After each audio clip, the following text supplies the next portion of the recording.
Guys, sometimes you want to make a good video, you got to do some research. And I want to know what was up with Romantasy, these fantasy romance novels that are just flying off the shelves. So I read a couple of them. And what I found inside, it was... Wait, are you hurt? You tell me who did this to you. Okay, but seriously, last year I did want to know what the hubbub was. So I read A Court of Thorns and Roses by Sarah J. Maas, one of the big book talk romantasy hits. And men, I want you to stick around today because you really should be reading a few of these and not for like some performative macho reason. We'll get there. Anyway, as I was reading this one, I found the main character, Feyre, to fit some of the girl boss archetypes, which kind of confused me because these books are selling by the millions, yet movies and shows that feature a similar type of character flop over and over. And the openly stated goal of many of those visual productions was to bring in more of a female audience to properties like Ghostbusters, Star Wars, Marvel. So I got to wondering why it didn't work when this character Feyre is so popular, but does share some qualities with Man-Walk Marvel and Rey Palpatine. Clearly, I needed to crack a few more book spines for evidence, so I went for some of the popular titles that get tossed around Book Talk and BookTube with these discussions. ACOTAR and House of Earth and Blood by Sarah J. Maas, Fourth Wing by Rebecca Yarros, careful, this one's super edgy, Icebreaker by Hannah Grace, Romancing Mr. Bridgerton by Julia Quinn, and Paladin's Grace and Paladin's Strength, both by T. Kingfisher. Oh, you poor man. Now, I saw some strong patterns here about female emotional fantasy. So let's get elbow deep into what's different here and why the TV and movie industries cannot replicate these successes, even against books that are just awful. Wow, this is garbage. You actually like this? So why are these movies failing? Well, let's unzip the big old veiny difference first. If movies and TV want to capture this audience, they're gonna have to address the thing that's missing. Take the tip from this trend. I mean, the thrust of what I'm getting at is that women don't want empty stories. They want some meat in the narrative. Hollywood needs to tear down the new paradigm they've been using and re-erect the classic model. Dicks! I'm talking about dicks! These books all have romance. Well, this one has attraction, I guess. It's kind of got plot like Playboy has articles. Crazy, I know, but chicks are starting to like romance, I think. Been a bit of a growing trend for the entirety of written languages. You got Dane and Xander, Edward and Jacob, remember them? Tamlin and Rhysand, Nate and Ryan in this one. With the exception of Julia Quinn and the Bridgerton guys, even the books without a triangle still feature a talking, overstuffed bag of ropes who can't stop thinking about the main character. Everything I saw was big. Everything was big. Even when Smolder McHardbody here is supposed to be slaying literal demons, he's preoccupied with thoughts about slaying something else. Pussy. So I guess women want to be desired? No, that's crazy. I've been told my entire life that is highly insulting to them. Yeah, the new wave of just put a chick in it, movies and TV, totally missed this point. Put a chick in it, make her gay! Often they didn't even make her gay. Many female leads of the last decade have been asexual, lusting for power and status instead. Now, many guys complained about the obvious symbolism in Captain Marvel breaking the biker guy's wrist because he was a toxic male. And yeah, we got the clear message when Rey rejected Finn's hand because she don't need no man. But, do these moves entreat the female audience? If you want to know what women want, talk to a woman. That's brilliant. Disney especially has been leaning into this heavily. Raya, Mirabelle, Nolan, they don't need guys, they're strong. Oh, what's that? You thought the power of love would bridge the gap between Quill and Gamora? You fool! You old-fashioned rube! Even when they do have a guy, he's been neutered. In Toy Story 4, Woody is lost and hopeless, but follows Bo Peep's lead. Wade from Elemental is encouraging. That's about it. Bro is a total drip. Indiana Jones used to somehow always end up shirtless and told his women when, where, and how things were going to go down. If you want me, Willie, you know where you can find me. But now Geriatric Jones is passed out in a recliner, having a retirement existential crisis and getting one-hit KO'd by Phoebe. They did eventually attempt to give Rey a romance, but it was with Darth Not a Phase Dad. A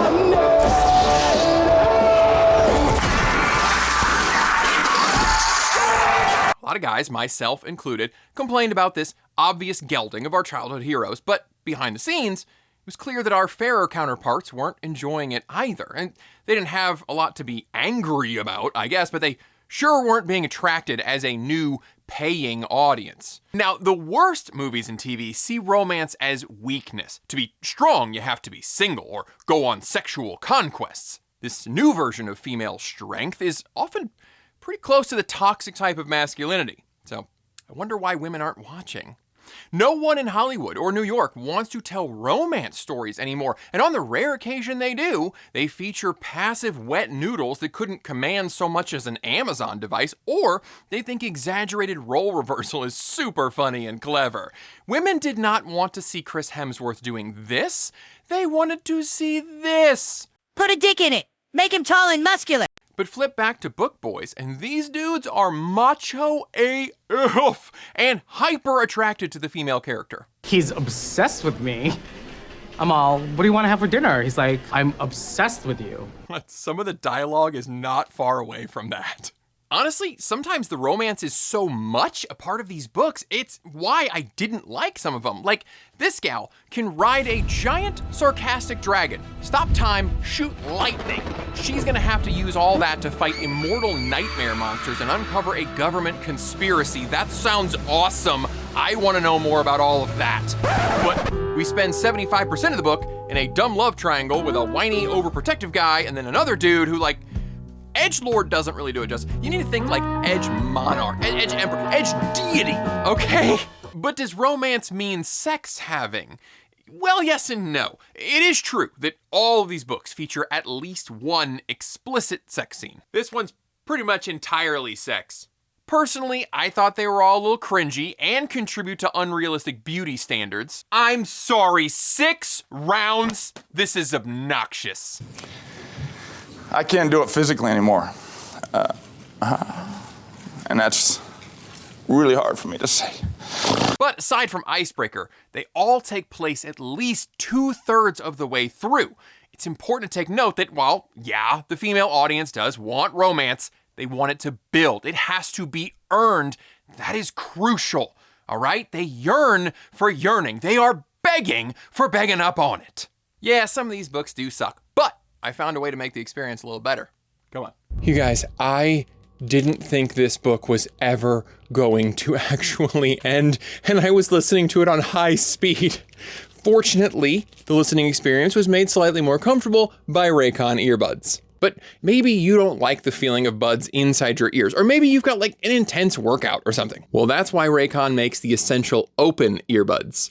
These hook on and sit right over your ear canal, not in them. You get the same amazing Raycon sound and their easy touch controls, but you can still hear the world around you.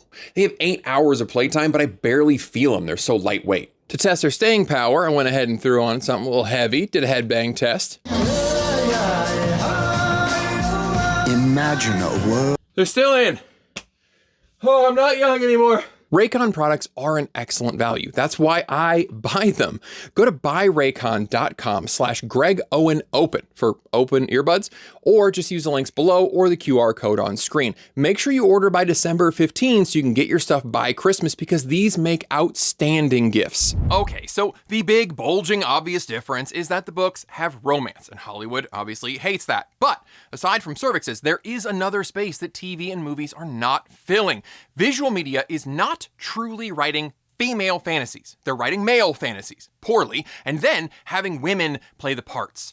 Fantasy is a really key word here, and I'm not talking about the genre. It's important to understand that these stories, and stories for guys, represent some kind of idealized self or highest want.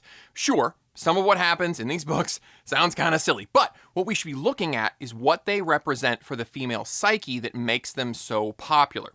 For example, with men, none of you guys actually wants to sleep in a muddy foxhole and die in battle. What you want is brotherhood. You want the deep trust of knowing that other guys have your back to the death, and you want purpose. You want to be the kind of person who would courageously die for what is honorable and virtuous. You don't actually want to be a samurai, but you do want to dedicate yourself to the pursuit of excellence, mastery, something larger than you, and you want an older and wiser person to guide you in that pursuit. You don't actually want the life of a spy or an assassin, but you do want to be hyper competent at things that would be useful. That is what I'm talking about when I say fantasy. With that in mind, let's look at some patterns for women in these books. Now, I saw 2 internal personal type fantasies and then 2 others that relate to romantic relationships. The first fantasy is, I think, the number 1 problem with visual media implementations of strong female character. The chosen one, who is powerful, saves the day, that's male power fantasy. These women in the books are certainly main characters, but they're not leveling up to handle the plot alone, and often are not the most powerfulest. Usually, the woman in the book is building a coalition, or inspires people by her amazing bravery in the face of certain death, despite being a tiny little waif with no physical strength. I'm only small.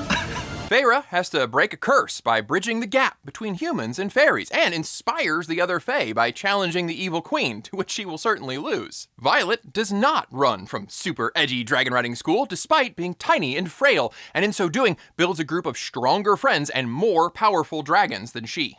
Clara is only trying to rescue her fellow nuns, and her determination inspires Istvan, his crew, and the monastery he works with. Now, this is different from military or sports fiction for guys, which is about being part of a winning team and sharing the kind of bond that only comes with overcoming adversity together.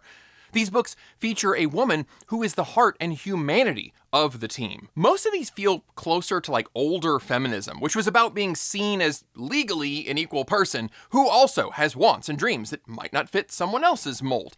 But, as we will see in a later section, these don't fit so much with the more recent men are trash, having a boyfriend is embarrassing trend. But when modern Hollywood tries it, they produce the 2019 Charlie's Angels. This is not a campy, fun time anymore with a team of female friends who have great chemistry and even better hair. It takes itself way too seriously because, move over, boys. Ladies can have short hair and kick butt too. Women can do anything. Well, I mean, just because they can doesn't mean they should. But did the ladies ask for that? Since hardly any of them went to see it, I'm gonna say no. Or look at Captain Marvel 2 or She-Hulk. Is it a big fantasy for women to be so powerful they can reignite a sun? Or to climb the corporate ladder and assertively carry guys off to bed? Judging by the ratings and dollars and view numbers, I'm gonna guess it was not. Now, Jen Walters won't like it, but I'd appreciate if you catcall that like button. Respectfully, of course. You guys, it's finally here. Ordered this thing months ago, all the way from Japan. Here he is. Hold on. We're missing a piece. Oh my God. Cost me thousands of yen. I don't know how much that is, and I don't care. Worth every penny. But how many pennies is that? Not being the strongest super solo hero ties into pattern 2. In these books, the girls are almost never super aggressive or physically strong. What they are is clever. Penelope does not dominate the social scene or push her way into a marriage. Reserved and smart, she is actually... Hang on.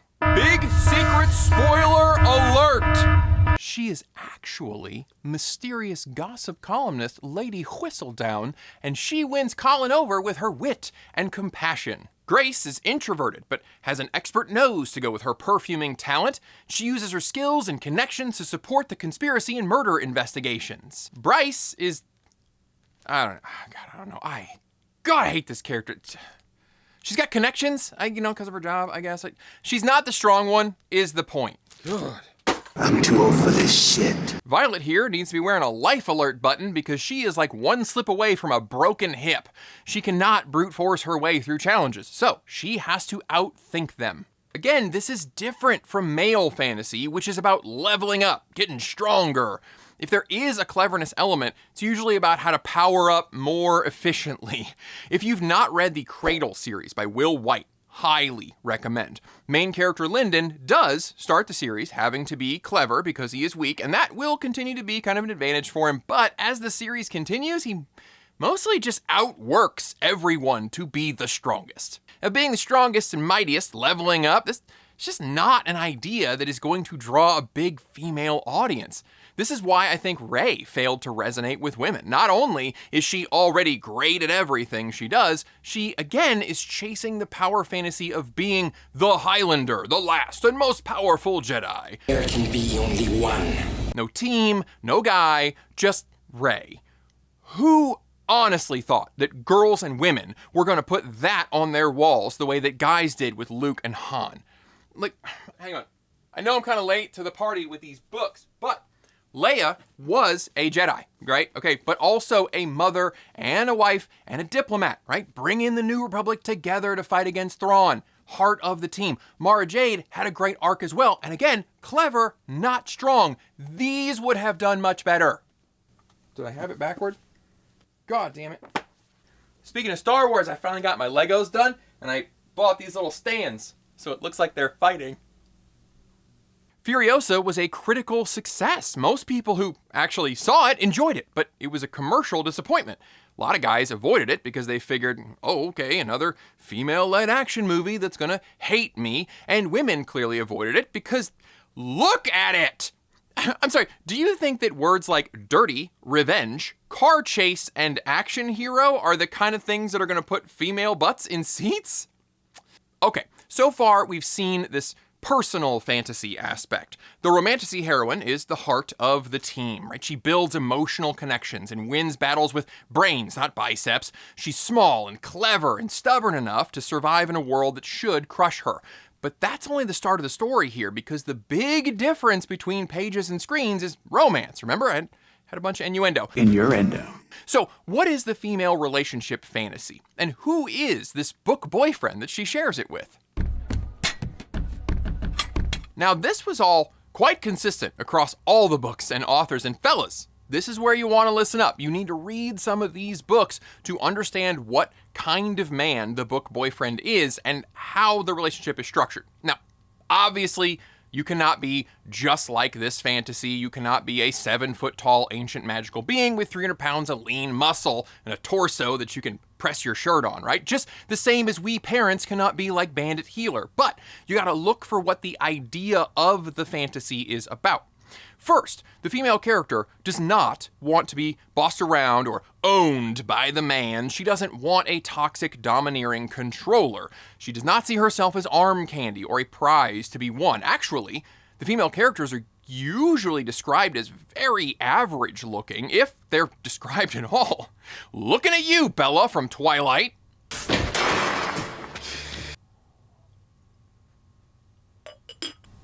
You belong there. Bryce refers to men as alpha holes because of their possessive behavior and penchant for carrying a ruler around, you know, in case another guy gets an attitude and he's got to unfurl it. Grace is running from a bad relationship with a guy who was controlling and a serial cheater. Feyre doesn't like the angry and aggressive Tamlin. Violet does not like Dane because he's too controlling, which she interprets as him thinking she can't handle anything. See, the bookwoman is strong and independent, but does want the guy to be super competent and assertive and have everything handled. Even as I say that, it does sound contradictory. I want leadership, but don't just like boss me around, you know? Like lead me. Lead me when I'm in the mood to be led. Women, am I right? Bryce has the help of a big, huge, strong guy who is famous for being deadly, and he protects her, but also respects her shooting ability and her grit. He's known as the Umbra Mortis, the Shadow of Death. He's just out and about, just strolling around, a famous government murderer. It's like, this is just... The world Grace is constantly getting protected by Steven, who is huge. But when her cheating husband comes around, he does lean in a doorway, flexing, but he lets Grace find her inner strength to tell that guy to go perform an anatomical impossibility. Feyre seems to resolve things with Tamlin, who is huge, but commenters told me that she actually ends up with the other guy, Rysand, in future books. She ends up with the super edgy, controlling guy who literally dresses in all black? The guy who coerced her into the plot of Indecent Proposal and then she had to agree because she was about to die? The guy who then tattooed her whole arm with his sigil? Oh, Sarah, baby, what is you doing? Women, am I right? Violet goes for Xander, who is huge, because he's a squad commander and he's got a lot together and he pushes her to risk her life constantly. Really nonsensically, but to her it means that he believes in her. Okay, I have an analogy, just stick with me. You ever have a bad boss? Yes. Doesn't seem to know what's going on? It's not fun. Try following someone who doesn't know where they're going, right? Especially if you have to avoid hurting their feelings because they're the boss. It's also not fun to have a boss that micromanages you and gives you the impression that they don't trust you or think you're all that bright. Now, please do not get sidetracked by the word boss in the analogy. This is what these books are getting at in regard to male leadership. And yes, despite what the internet makes popular, the majority of women are looking for a good leader. The issue is that the definition of leader varies, and it can be a really tough balance to strike. The key word here is safe, which is different from a safe word. Both are important. The man has to be safe, as in steady, even-tempered, unflappable. Women are aware that they can be crazy sometimes, and these book boyfriends will often be a stable wall who is like, look, we're not playing these games right now. Sometimes, guys, you gotta say no to her, and she will respect it. Later. Not in the moment. That's why it can be hard. Listen up, fellas. Boundaries are important. You gotta be man enough to set them. It is healthy for everyone. Man up! Your advice was good, but Jan's was bigger. Now, if you read these books, you will see all of this, and you will often see one reaction that it can elicit, which is to make gravity suddenly have a very strong effect on nearby panties. However, a leader is not a dictator, and it can be really easy to veer too far in that direction, but the pitfall is to overcorrect and cater too much to the whims of the person that's supposed to be following you. I mean, how's somebody gonna follow you if you're asking them for directions all the time? Being a leader's tough, it's tricky balance.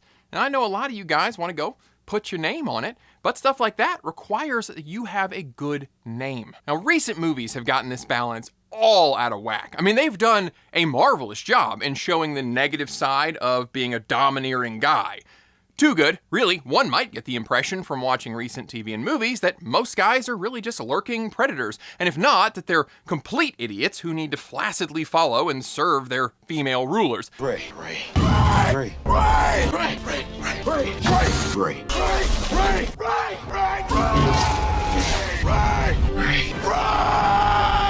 You are such a simp. Those are the majority of guys that you're going to see, which is likely why more and more women are choosing to read about these other guys. Like Amazon wanted to make Rings of Power about Galadriel and how tough she was. Early on, one of the writers talked about how she would be carrying a broken sword because she kicked so much orc butt that it broke. As with Furiosa, that's not a real strong start for women, but the show really went south when they packed it full of lame guys. Arendir had zero charisma, okay? Certainly not bringing in the Viggo Mortensen fam club with this guy. Elrond was extremely effeminate. Again, far cry from the obvious comparison that was gonna get made with Hugo Weaving. Isildur was an actual simp. This kind of thing is not bringing in the female viewers and ultimately hurts a show because these are not just weak dudes, they're weak characters. Brad Dourif, who played Wormtongue in the Peter Jackson movies, he's a piece of crap. He's meant to be sniveling and weak and a hateable villain, but he still adds to the scenes. He still brings interest. Wheel of Time was the same way. Oh, hey, same producer, Jen Salke.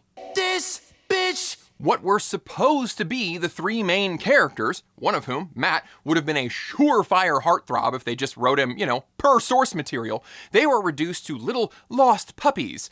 Women don't want to see that. Rand had to go through the same humiliation ritual over and over in the show, confessing to Egwene that he realized he didn't own her, and he was so sorry for being born as a cursed, disgusting man. I'm sorry. Lan went from being the most badass stoic samurai in literary history to this guy beating his chest and crying out in agony over his friend in a completely made-up scene. Finally, the guys in these books really see the female character, understand her, and their behavior is changed by her femininity, which is a power fantasy. Oh, hey, we were just talking about Lan and Nynaeve from Wheel of Time. Huh. The book woman is so special and desirable that the love interest acts contrary to his normal nature, which is hyper masculine, but he only does it for her. Super killer Delt Pectoralis is cold, merciless, and intimidating, but for her, he's tender and understanding, and he always gets the silver medal because he's a nice guy. And I think this is a really common fantasy for all of us, honestly. I mean, fellas, you don't want a woman who publicly sells herself on OnlyFans, right? You want a gal with classy elegance, who also does depraved things to you and you alone because you're so irresistible, right? Chris, can you truncate that a little bit? We want a lady in the street, but a freak in the bed. I like it. Well, the women folk are no different, right? They want a warrior poet. They want to have their beefcake and him eat it too. The women in these books have feminine power, but it's the power to affect the love interest, not power over the whole world or the secrets of super magic or whatever. But the reason that the book boyfriend is able to be tender in the correct way is because he truly gets the female character. I see you. But it's not just I'm seeing you in front of me, it's I see into you. But what he gets about her is a key piece here. Now, there's been endless talk about Ray Palpatine and girl bosses and the Mary Sue type, and they don't have any flaws or anything, but what gets lost sometimes is the use of character flaw. And it's not just a thing to overcome because, stories need conflict and resolution. In these books, the woman has two flaws, generally. One that she is self-conscious about, and the other she doesn't know she has. Now, for the self-conscious one, the book boyfriend will either see it and actually be endeared by it, like he'll see her so-called flaw as special and interesting, or he won't even notice it because he's so into her. And then she sees that it wasn't a big deal after all to the right person. There's a real validating aspect to this.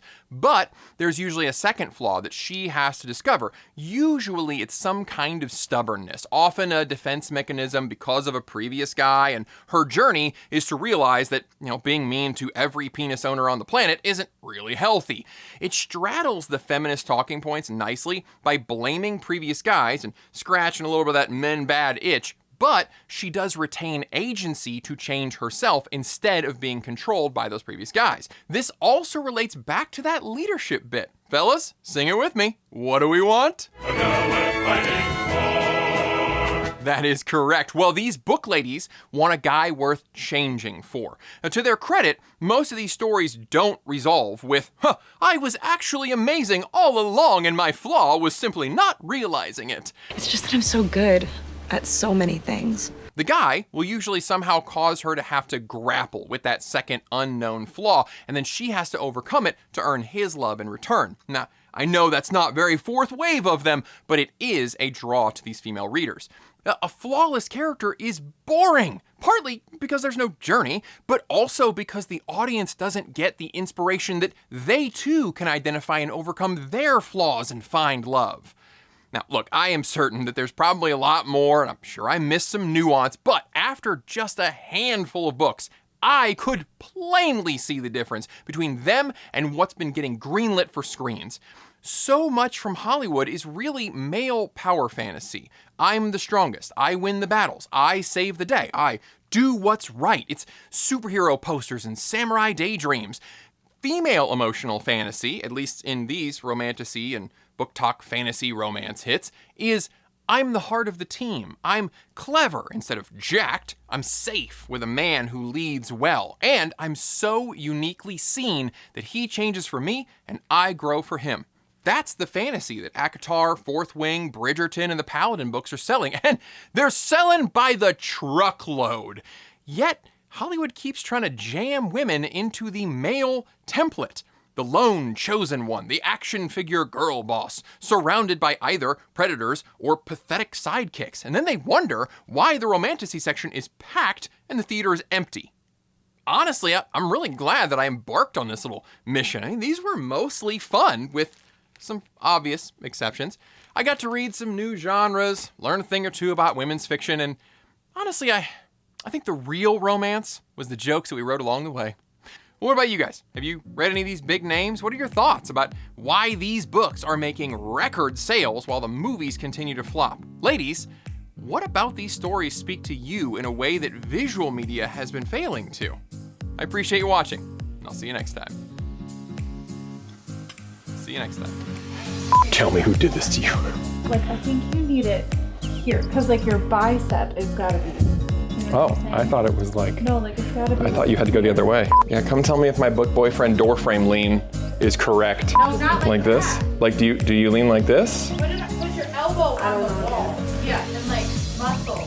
The only dark romances I read are Sandra Mance's. Those are very different. The point is that this is muscly. Right. But like kind of in your channeled dark. And then like at the back of your head. Yeah, like that. Yeah. I feel like I had to put my boots on This is too. a thirst trap. Yeah, put your boots on. You'll be so tall in the door. Yeah, do All right, you have to stop that immediately. Like, you gotta, because that's all that was recorded.